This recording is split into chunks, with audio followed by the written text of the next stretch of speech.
Did you always dream of moving down to the Lone Star State, but you're a dirty Yankee from the north, and you want to make sure you blend in so you don't get run out of the rootinest, tootinest state in all the U.S.?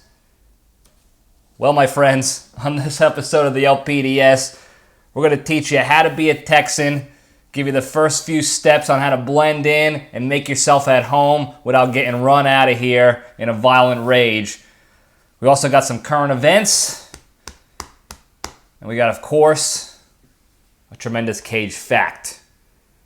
All that's going to start right now.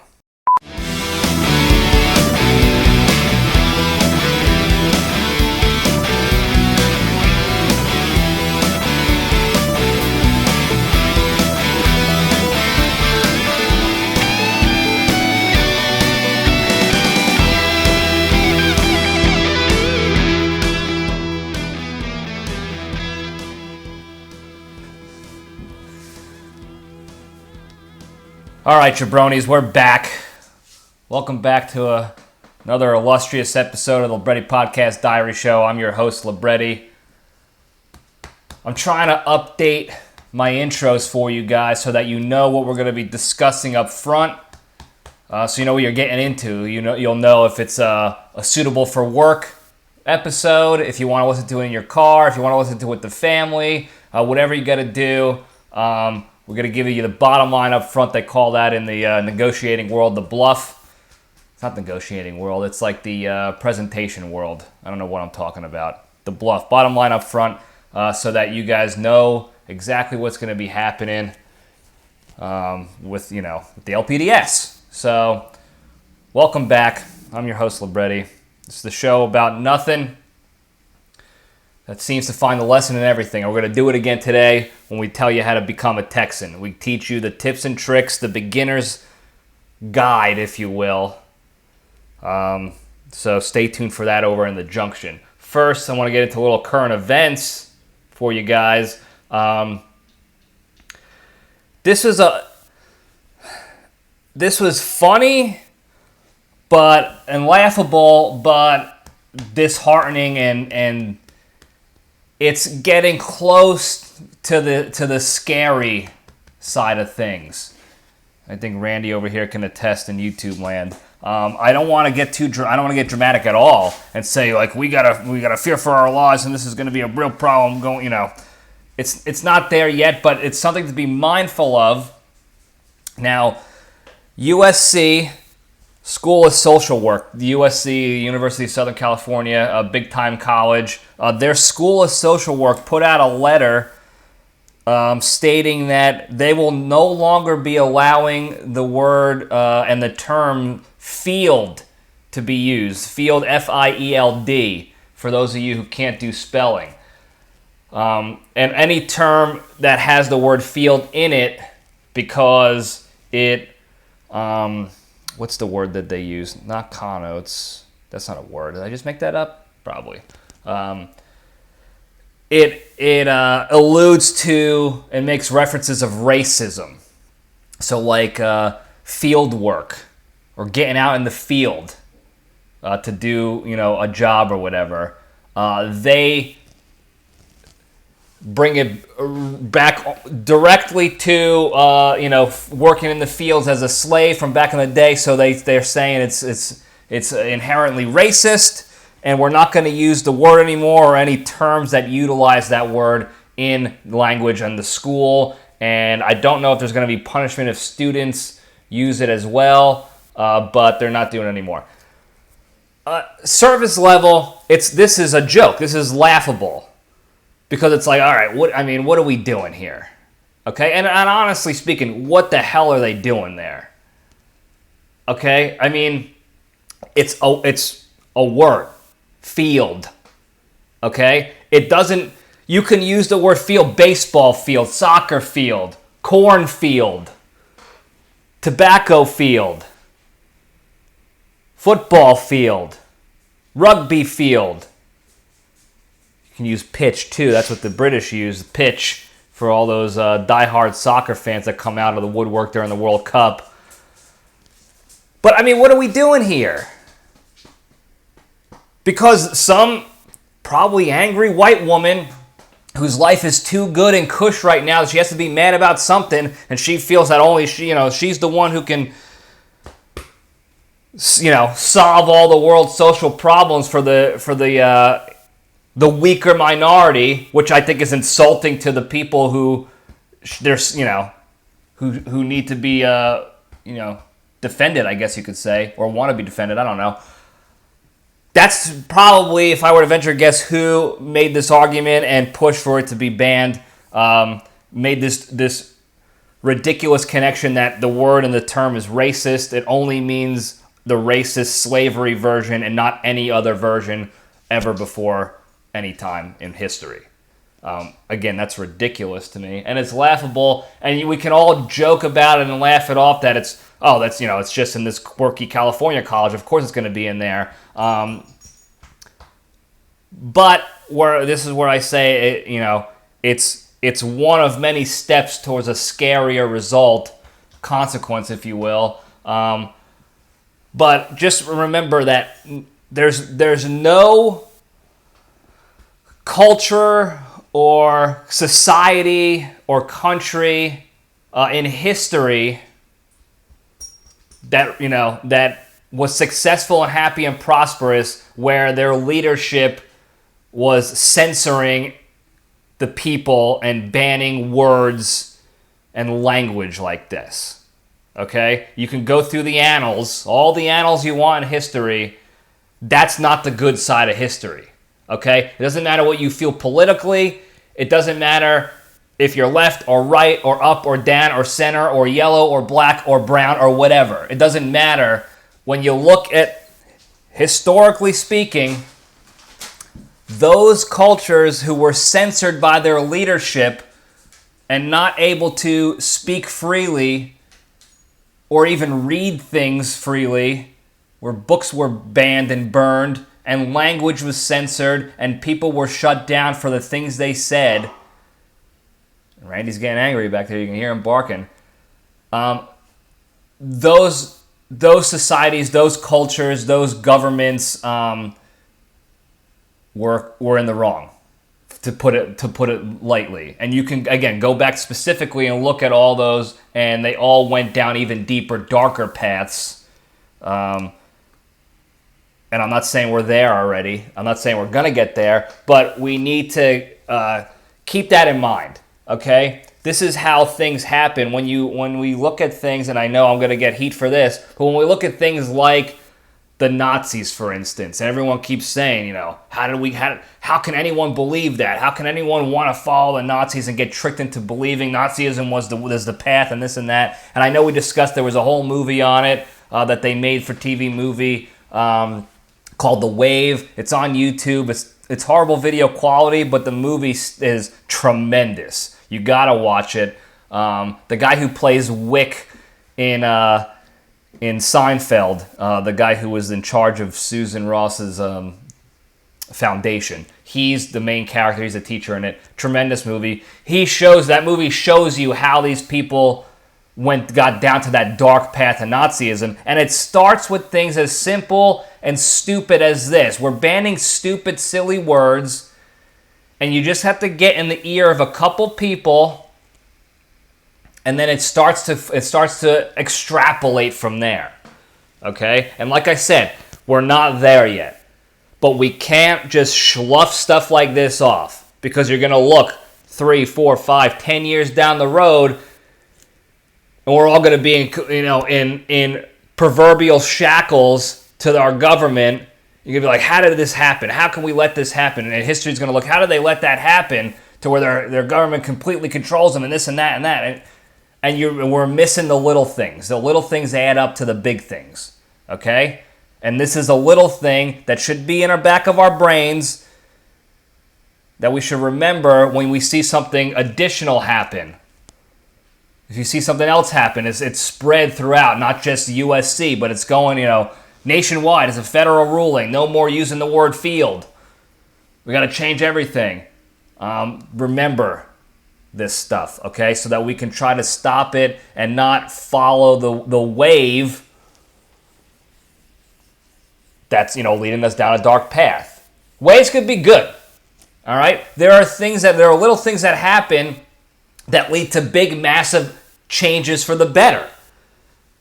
So that's why I'm not saying we gotta stop this immediately before it's already too late. No, none of that at all.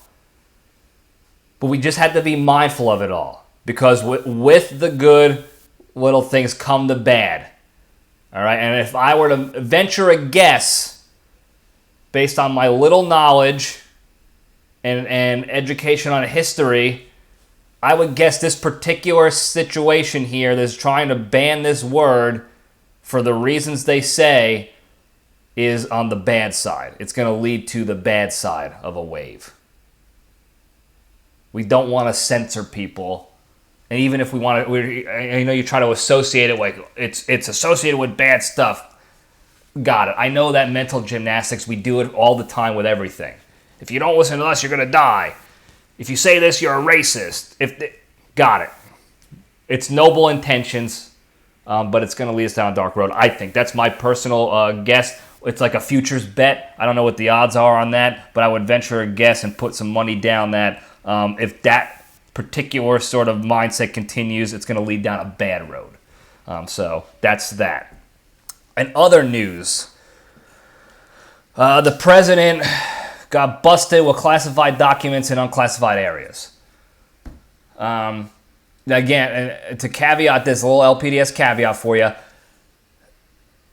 Doesn't matter what you are, Republican, Democrat, Independent, Libertarian, Green Party, Perot Party, whatever it is. If you have a security clearance and you're carrying classified documents or holding them in unclassified areas and unauthorized areas, you're wrong. Okay, and you need to be investigated the way the policy states.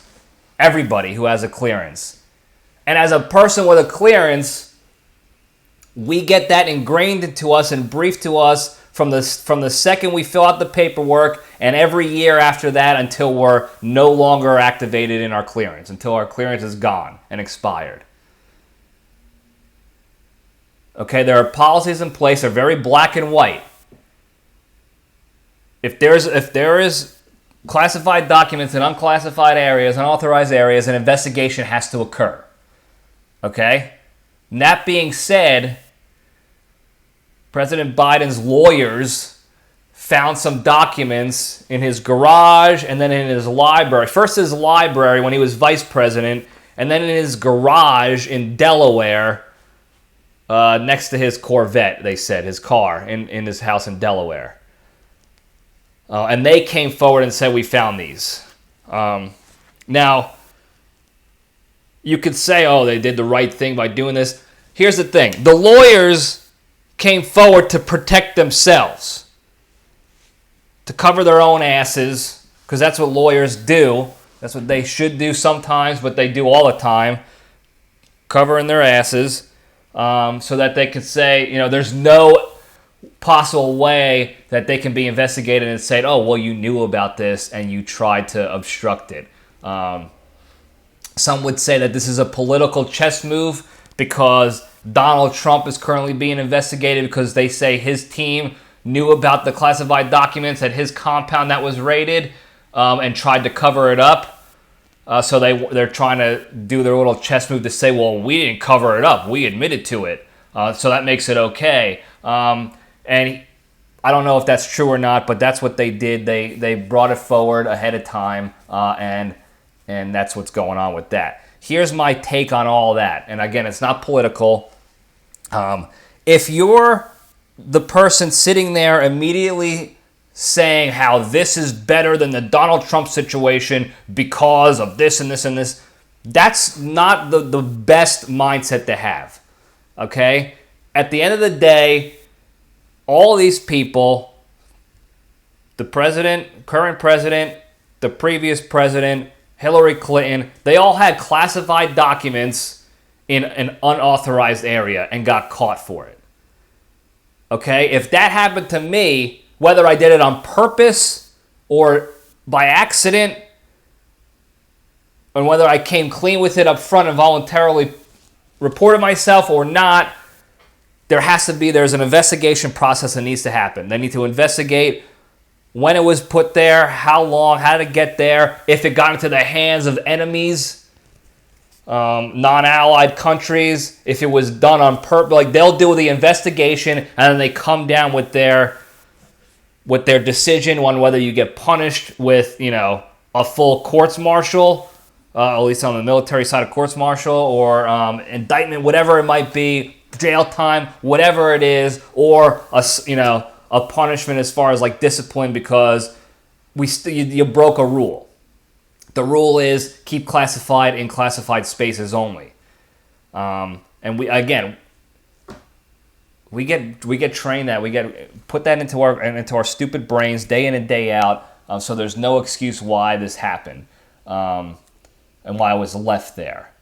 So this needs to be looked at objectively. The first thing we should not be doing is picking apart why this one is better than the Trump thing, and they're doing the apology tour for Biden and for Hillary and for Trump, or whatever it is. That's not it. This guy had classified shit in an unclassified area. He needs to be investigated appropriately.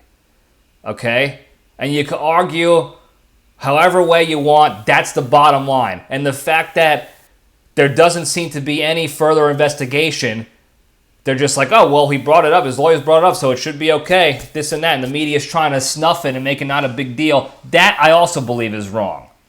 Okay? They had the entire Department of Justice, FBI, raid Orange Man's palace and compound in Florida for 6 documents that had probably had dongs on them that just happened to say secret or top secret on them.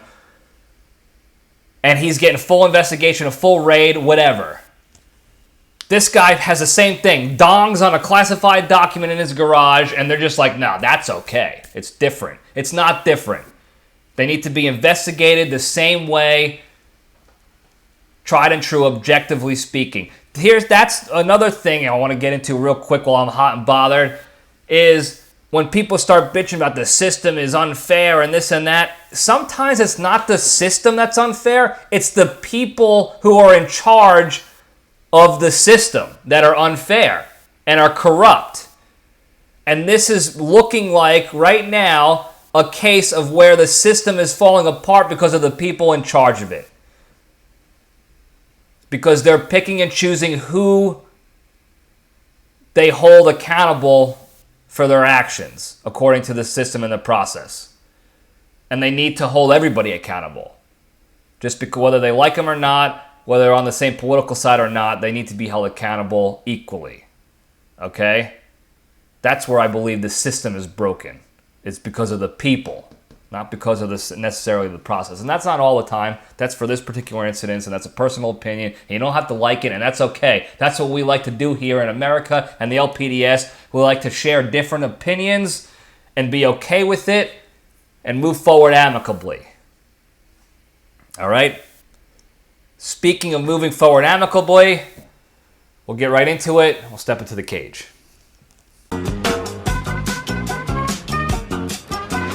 Okay, let's run.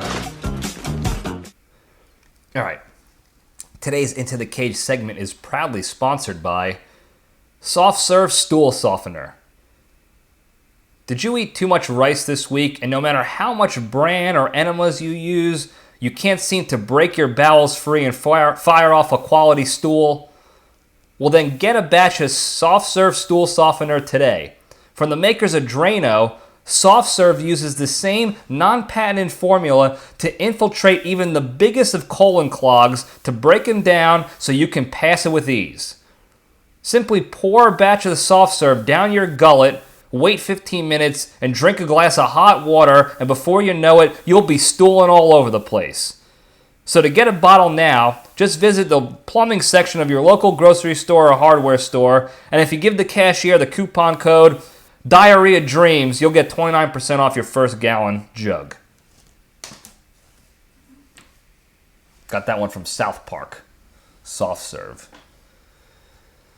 And that's what you do here, folks. You find ways to plug through the clogs and the hurdles of life, the constipations of life, to break free to the other side happily. So get yourself some soft serve. All right, the Cage fact. Sort of related, not related, but in the same vein as the previous fact we discussed on last episode, Nic Cage had a nightmare about his cat. I believe it must have been like his cat dying in the nightmare. Something terrible happened to the cat. It was like a sad nightmare. Not a good dream, a bad dream, a nightmare. We've talked previously about his cat. This is the same cat that he went on a mushroom trip with, and they were brothers, and that's a Cage fact and tremendous stuff. But he had this dream that the cat, I think, died. He just said he had a nightmare about the cat, and coming out of that dream, the way he felt inside that dream, and then coming out with the, he was sweating, the heart palpitations, pop, pop, pop, pop, pop, pop, pop, and in the middle of the night, that inspired him in his performance in the movie Pig. Now, in the movie Pig, he doesn't have a cat, he has a pig. Shocker.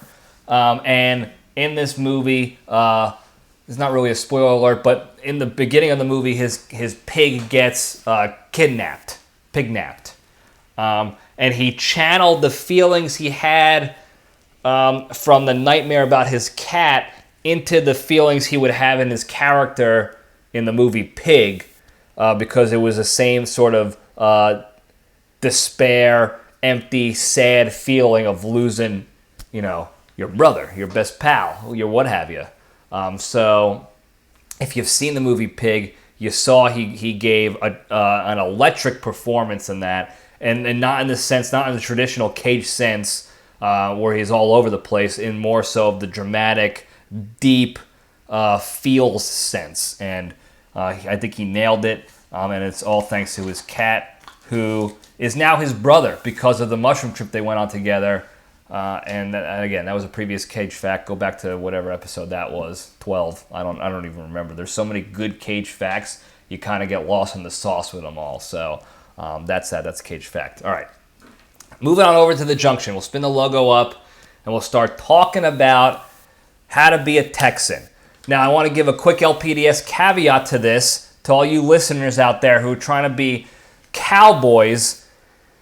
This is the step before the cowboy step, okay? This is the process here. Now, as you know, I just moved down to Texas, and in the week's time that I've been down here, I've become sort of the expert in blending in here. I've already been an expert blending in wherever I go. I'm like a chameleon, for crying out loud. You've seen it. I've been all over the country, all over the world, in war, out of war, on vacation, visiting brothers, visiting friends, and I blend in wherever I go. It's pretty obvious. You can't even tell where I am anymore, because I am that. If I'm in Texas, I'm a Texan. If I'm in Syracuse, I'm a bum. If I'm in Vegas, I'm a stripper. Whatever it is, I'm the guy. Okay? So I have a little wherewithal on how to blend in and become a local, if you will, a regular. So with my research and development here in the great Lone Star State of Texas, I realized that there are levels of Texanness, of becoming a Texan, and cowboy is higher level 2 or 3. It's not, you don't come down here and just be a cowboy, okay? You have to advance up into the Texas 2-step, if you will, to become a cowboy. So that'll be a future episode. So stand by for that. If you are here to learn how to be a cowboy, subscribe to the channel, okay? Like and get the notifications and do all that stuff, because we will come back with a how-to on being a cowboy specifically.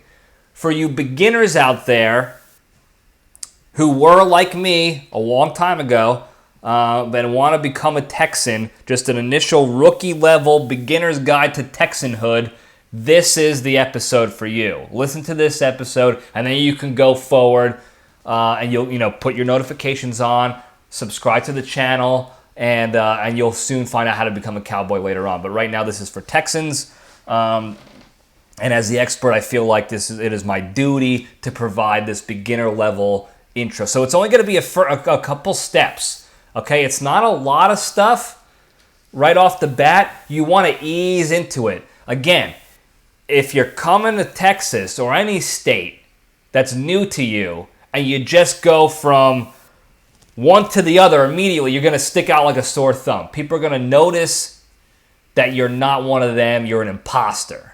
Okay, you see it in movies all the time when people try to blend in. They put fake mustaches on, Groucho Marx, and they don't blend in. It was like Bobby Valentine when he coached the Mets back in the early 2000s, I think it was, and he got kicked out of a game, and he decided instead of leaving, he's going to come back to the stands in the stadium, and he just put on a Groucho Marx disguise and thought he was going to blend in with the fans, and obviously he didn't. Okay, we don't want to be stupid like that. We want to be effective. We want to become Texans in this instance, so we want to do it right.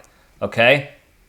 So with that, this is only going to be a couple of beginner level how you doings to get into the game, and then like I said, we'll progress up the levels so that you can eventually become whatever you want to be: the cowboy, the cowgirl, whatever, the oil tycoon, the Bible banging preacher, whatever it is you want to do. We're gonna get you there. Okay, here at the LPDS, we'll have how-to guides to get you wherever you want to go, okay? So, with that, the first thing you want to do, and this is very simple, all right? This is not something you have to act out. You don't have to go and learn a trade or train any way, shape, or form.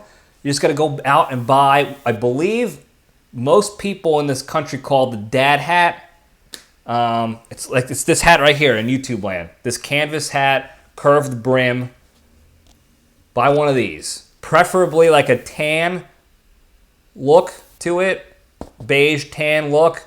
And if you can get a Velcro top to put an American flag patch on the front of the cap, or the Texas flag or something like that, a Don't Tread on Me flag, whatever it is, that's what you want to do. If you don't get this type of canvas hat, you want to get one of those trucker hats that you can do the same thing with. You can curve the brim. It's got the mesh webbing on the back, and in the front you could put a patch in it. How you doing? That's going to be your mainstay. Okay. Now eventually you're going to want to put some sort of accoutrement on that hat. Some people who live down in the southern portion of Texas will put the little fish hook around the brim. So you could do that. Some people will change their patchwork. They'll put some patches on the back of the cap, on the side, whatever, to kind of make sure that you know what sort of camp they live in, whether they're a cowboy, they're a fisherman, they're a hunter, they're, a Bible banger, whatever it is. So beginner level, just get the hat.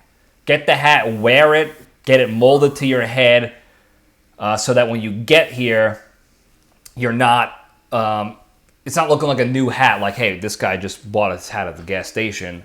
Something's up with this fella. He's off. Okay? Wear it before, at least a week beforehand. And if you want to even, you can throw it in the washer machine to get it, rolled and spun up, and how you doing to make it look a little bit more worn out for you in a quicker amount of time. So get that hat. That's key number one. Even the girls, okay? All right, and this is going to be universal for everybody. I'll give the advice, the how-to for guys and gals, so that everybody can become a Texan or a cowboy or a Bible banger, whatever it is. Okay, so girls, same hat, trucker hat, because you can put your ponytail through it. You can wear it backwards. Trust me, that's the play right now for beginner level Texan. Get that hat, trucker dad hat. The next thing you want to do is get yourself an American flag and a Texan flag. All right? You're going to want to put those on your property once you get in town. Now, if you have an apartment, if you're in one of the cities as opposed to like a ranch or a house in the suburbs, get the flag, get a smaller flag, and you can put it up on your door or out your window in your apartment, on the balcony if you have one, inside your house, and then you can take pictures of that. If it's inside your house, you take a selfie in front of it and then post that to your social media so that people see both flags, so that they all know that you're Texas strong. You're not just an American, but you're a Texas patriot. And that's a little different than it is in other places. All good patriots. All patriots are good patriots in all different states, but each one is different. Okay, so we had to blend in appropriately. We had to adjust appropriately. So get the Texas flag with the American flag. If you get the American flag only, you're going to get the side eye. All right? If you get the Texas flag only, some people will also give you the side eye. A lot less people, but you'll still get the side eye. You want to get both. All right? So do that, please. All right? The next thing you want to do, and this is specific to the people who have houses, not the apartment complexes, but the people who have houses. If you have an apartment, you don't need to worry about it. It's not like, oh, do this instead. You don't have to do anything. But if you have a house, you want to get your address painted on the curb by your mailbox. Okay? And you want to do that in Texas colors, which is red, white, and blue. But you want to do it in the Texas flag pattern. Okay, so you're going to make a rectangle. You're going to paint the rectangle, and the base is going to be the Texas flag. Blue, red, white, whatever, that design. And then on the big white portion, you're going to put, usually in dark blue. Most people I see in dark blue. Some people put it in red, but it's still going to be red or blue to match the flag pattern. You're going to put the number of the house that you live in. Okay? Mine is worn out. The previous owner of my house had it on there, and it's worn out, so I need to go and make sure that it's touched up. I got to touch it up, and I got to really make sure it's tried and true so that people know right off the bat that's what you got to do. With that, too, comes vehicle license plate changing. All right, this is a little bit more obvious if you're moving down to a place, you change the license plate, but here you have a smaller time window, okay? Because if you're rolling around here for a month with Maryland plates or Jersey plates or Northern Yankee plates, the side eye is going to turn quickly into an unfriendly conversation, okay? And you don't want to deal with that. For whatever reason, you want to be Texas plated up as quickly as possible. All right, so go find the local DMV, get your car inspected, get those plates on there so that when it's parked in the driveway, you got Texas plates, you got Texas address on your curb, okay? And again, for the apartment complexers, do the license plate thing. You don't have to worry about the address thing because it's an apartment complex, so you should be good to go, all right? The next things you want to do, you want to pick up on some different sayings and ways to communicate, okay? And again, this is like this everywhere. Everywhere you live and move and travel to, they have a different twang, they have a different accent, they have a different way of talking and using language to communicate and sounds to communicate. So you just want to pick up on the Texas version of that, all right? So you want to start saying things like howdy. That's a big one. If you're not saying howdy, you're wrong. Okay? They're gonna kick you right out of here. Okay? So you want to start saying howdy, everybody. All right, howdy, ma'am. Howdy, sir. Howdy, pa. And ma. Okay? And then you want to ask how people are doing. How's it going? How are you? If you say something like how you doing, like Jersey trash, you'll get a little bit of the Texas side eye, but here's the thing you want to remember, and this is not just for how you doing, this is for everything. How are you? How's it going? How's it hanging? Expect an answer, okay? That's something that people don't understand about the south of the Mason-Dixon line, whether people are really being nice or they're fake nice, whatever it is, they're going to answer you, and you're going to have a full conversation about how this damn person's doing. Okay, it's not like the Budweiser commercial from back in the day where they were making fun of the people from Jersey and New York, where they were just in the bar and like, how you doing, and you respond to a how you doing with a follow-up how you doing, and that's the conversation. Hey, how you doing? How you doing? That's it. That was it. Okay? Down here, they're going to tell you how they're doing, and it's going to be weird right off the bat. Okay? But you want to make sure you're ready for that, okay? If you give a weird look and get angry and flustered because they're answering you, the jig's going to be up. They're going to catch on that you're not from around these parts. So you want to make sure that you understand that. They're going to tell you, I'm doing fine. My family's also good. I've done this today. I checked the mail. I scratched my ass. I tilled the farm, I hunted duck, whatever it is. They're going to tell you, and then they're going to ask you, well, what did you do? How's your day been going? Tell me. And if you just sit there and just be like, answer with another, how you doing? Jig's up. All right? So be prepared to have an adult, full-on, real conversation with these folks. It's very strange at first, I understand it, but let's get comfortable being uncomfortable, okay? The next thing you want to do is you want to pick up on Texas sayings, important Texas sayings, okay? You're going to hear, again, people speak and communicate differently all over the globe, all over the country, okay? And Texas is no different than that. They have their own way of communicating, and they use a lot of expressions to communicate, to describe things. And it's not just,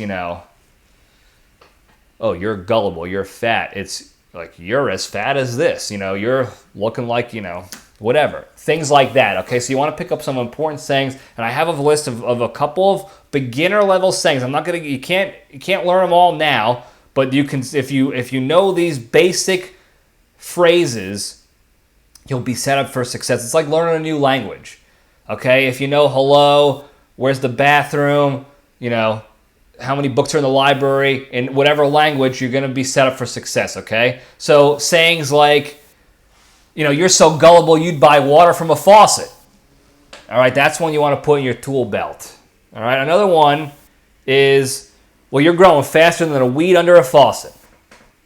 All right, little descriptors here, little descriptive phrases, so add that one to the tool belt. Another one here is, well, you can make hot water come out of a cold faucet. All right, that's when you're paying a compliment to a lass, to a lady. That's how you let them know. That's how you pay a compliment, okay? And when you're trying to pep somebody up who's having a down day, you got to let them know that, it happens to everybody. Even the strongest faucet lets out a few drips every once in a while, all right? Saying these are ways to communicate with the masses down here in the Lone Star State. Okay, so put those in your toolbox. Rewind, listen again, write them down, jot them down so you have them in your holster, if you will. Speaking of holsters, you want to get yourself a new belt, okay? And it doesn't have to be, again, we're not going cowboy yet, okay? You just want to get yourself something that's not a basic black or brown or canvas belt. You want to get something that's got a little bit of bedazzlement on it, all right? A little bit of razzle-dazzle to let them know that you're getting there. You're not an out-of-towner wearing a plain brown or plain black belt, and you're not some schvook who's pretending to be a cowboy with a giant belt buckle, and it's very obvious you don't know what you're really doing. So you want to get that middle ground. So you just want to find a belt that's got a couple of rhinestones on it, maybe a little Southwest design, something like that, so that people it turns people's radars off. Okay, what you don't want to do is you want to highlight yourself in the wrong way, one way or the other. Okay. You want the radars to be turned off. So you want something that's just bedazzled enough, just sizzle enough that people are not even going to bat an eyelash at you. They're just going to be like, copy that, howdy. All right. The next thing you want to do with the belt is you want to get yourself a pair of dungarees that you can starch, and crease. Now, if you're thinking that's going to look like suit pants, where you crease your suit pants, and you'd be right. And this is for gals too, okay? You get yourself a nice pair of dungarees, Arizona brand, Lee, Wranglers, what have you, and you take them right to the tailor. You tell them to starch and crease the middle, heavy starch. And they'll put a crease down the middle of the legs of those pants like it's nobody's business. All right? And it's going to look fresh and it's going to look clean. And you're going to look like the rest of the Texans out and about in society. Okay? And it doesn't have to be every pair of pants, but just have yourself at least one. Preferably something that looks a little bit more worn out. So if you want to get a light faded colored jean, dungaree, do that. And then get them starched and pressed. Okay? Heavy starch. All right? The next thing you want to do, and this is the final thing now, okay? You want to go and at the very least become friendly with, befriend, become close with the owner or manager of your local gun emporium. All right? They're all over the place. Okay? You can get gun balls and guns at any store, any shop at on any block of the street. So find one closest to you that you like the selection and what have you, and befriend that person. You don't have to go buy a gun right away. You're going to need to eventually, but this is how you do it the right way, the Texan way. Okay? Because if you ever hang out with a Texan, a born and bred Texan, you're going to go to the gun shop with them and they're going to know, Hal Wheeler over here he's owned this gun shop since his pappy was born in 1810. All right? So you're going to want to befriend your gun shop owner or manager so that when it comes time to make the purchase, they got it taken care of for you. All right? Now, we're going to cut it. We're going to cut that here, okay? This is a good beginner's guide. Do those things. These several 5, 6 things. Get your sayings down pat. Practice your howdies. Look at your facial expression in the mirror when you're practicing talking to somebody. And that'll get you on the right path to becoming a tried and true Texan. All right? The next level, the one step closer to cowboy status, we'll get to in a future episode. That's your live, laugh, love signs all over your house and your ranch. That's the different types of hats that you want to get. Not just the dad baseball caps, but the different levels of rancher-style hats and Texas-style hats. There's the different types of Bible verses you want to make sure you memorize and you have on your social medias and in your wallet or whatever. That's all the progression to become a true Texan and a true cowboy, which is like the final level, the final stage, and we're going to get to that later. So don't feel discouraged if you're only beginner level. This is how you want to start. Okay? To become a citizen of the world, you have to start small. Okay? And if there's one thing that I know about America and the states and different states and areas that you go to in America is that you want to make sure you change who you are as a human being to blend in with these people, whether you like them or not. Otherwise, they're going to make fun of you and shun you and kick you out, and that's not what anybody wants. Okay? The worst thing in life is to be shunned from the cool kids crowd, and being in Texas, you're going to be in the cool kids crowd, or you're going to get shunned. You don't want that. So follow these steps. We'll get to the next steps of the adventure here. And if you think just being yourself and being normal like everybody else in this country is going to get you by, look, let me know how it goes. Okay, you can do that. You can go be yourself. Good luck with that. Maybe film it so we can see, the results of that, because I am curious to see how that turns out for you there, pal. So that's all we got for this one. Don't forget, call the hotline, okay? one of the good things about the LPDS is that we have depth of knowledge and experience that we want to bring to you. Okay? So if you're moving to a different part of the country that's not Texas, hit us at the hotline. Hey, what should I do to become, a better Washingtonian, or, someone from Alaska, or whatever a Yukon, whatever they call them up there. Anything. Hit us in the hotline. Ask your questions, whatever advice you want, whatever it might be. Let us know. 202-670-1114. So that we can bring that information to you guys. That's what we're here to do. We're here to learn and grow and get better as human beings.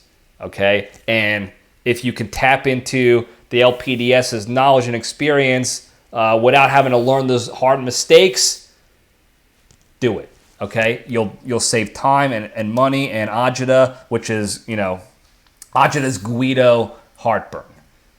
Okay? And you don't want that. You certainly don't want Guido heartburn, okay? So let us know. Call the hotline. Find out how to become better. Before we go, though, the big three.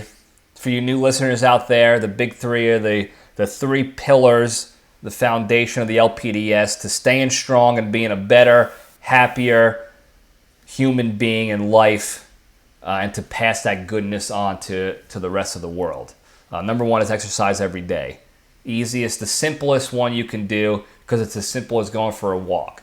Now, I'm not saying it's easy to do, okay? It's hard, it's hard work. Exercising can be hard work, but it's a simple concept of getting up and going for a walk, doing jumping jacks, whatever you're going to do to move the body, get the chemicals surging through your bod so that you can be healthier and feel better physically, mentally, and emotionally. Number two is probably the hardest one to do. It's also simple in concept, but very difficult to actually do in reality, and that's not be a shitty person, to be a good person instead. And I say that because there's so much opportunity in this world, especially on social media, when you can hide behind a profile or on the internet, on your phone, and be an asshole to somebody because you just think it's just another profile. They can just turn their phone off if they don't like what I have to say. There's so much of that opportunity out there to be an asshole and a shitty person, and it's as simple as just not doing it. But it's emotionally difficult to do that, and I get it. I saw it. Quick example earlier. I was scrolling through Instagrams, and this ad pops up for this game that you can play, and this game is, I forgot what it's called, like Communist Glory or something like that. And it's promoting the communist ideals and political view, and the game is geared around how they're going to crush capitalism and it's going to become communist and this and that. I thought it was weird. I mean, it's not surprising that they're putting these out there, but it's weird that they're making a game out of it. They're really, what they're doing is they're treating us like children, thinking like, oh, if we make it a game, we'll trick them into thinking that, this is the way of the world. Whatever, it doesn't matter. I looked at the comments to see, I was like, oh, I got to read these comments on this ad to see what's up. And it was riddled with angry, negative comments about, some people would say like this game is propaganda, and then other people would say like, well, capitalism is trash and we need to fix it, and this is the way to do it through this game, and it was just negativity, shit, all the way down the list. And it was just, some of the stuff was funny, but it was just overall sad to see. Okay? And that was just one ad, one post on Instagram. So if you look at 10 posts like that, your entire existence is going to be in the negative. Okay? So I get it. It's hard to step out of that space. But it's also as simple as just not getting involved. You see a stupid thing on the social medias, and instead of responding to shit with shit, you just don't do anything. You move about your day, and that lessens the amount of negativity and shit in this world. Okay? So don't be a shitty person, number two. Number three, the most important one, to be genuinely thankful and grateful for all the good you have in your lives. Whatever it may be. It could be as simple as a working pen, a chair to sit on, a roof over your head, electricity, toilet, clean bowels, whatever it is. Take the time each day, and you can start off small. Take the time each day to step back, LPDS step back.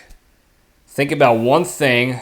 Man, I'm glad I have this MacBook computer because it runs quicker. It can hold more, store more, information. It'll last longer. It gets less viruses. Thank God I have this and not something else that was cheaper, but that would have cost me, I would have lost all my data and information and this stuff. It sounds so silly and stupid. I get it. But if you start small like that every day and you just add another thing each day to the point where the majority of your brain space, your free thinking time is in that positive world, that positive environment, thinking, gratitude and positivity and thinking about the good things you have in your life, as opposed to being pissed about the shit that's going on in your lives and not how to solve those problems, but just how to stew in them. You're going to be a better person if you think the other way, if you go positive, okay? If you be grateful for the good that you have in your lives, and you show it, and you don't take it for granted because you never know when it's going to be gone, all right? So that's the big three, and that's all I got today. Thank you guys again for listening, for tuning in. Let me know what you think about the intro stuff, okay? If you don't like the way it's going, let me know. You can hit it the comments in YouTube's. You can hit the hotline, let me know. We're trying to make the show better each and every week for you guys, to make it more entertaining, to make it more captivating, to make it more of a positive growth experience for you guys in whatever way it might be, whether it's just something to make you laugh each week, something you can learn from, something, whatever it is. Okay, so if you like that intro, that style of intro, then we get into the episode, whatever, let me know. We're going to keep working and growing and building and moving. All right, so don't forget to like and subscribe, all that crap, we got it. We got it, Libretti. Like and subscribe, comment, do that shit, whatever. Thank you guys again. I love you all. Stay strong.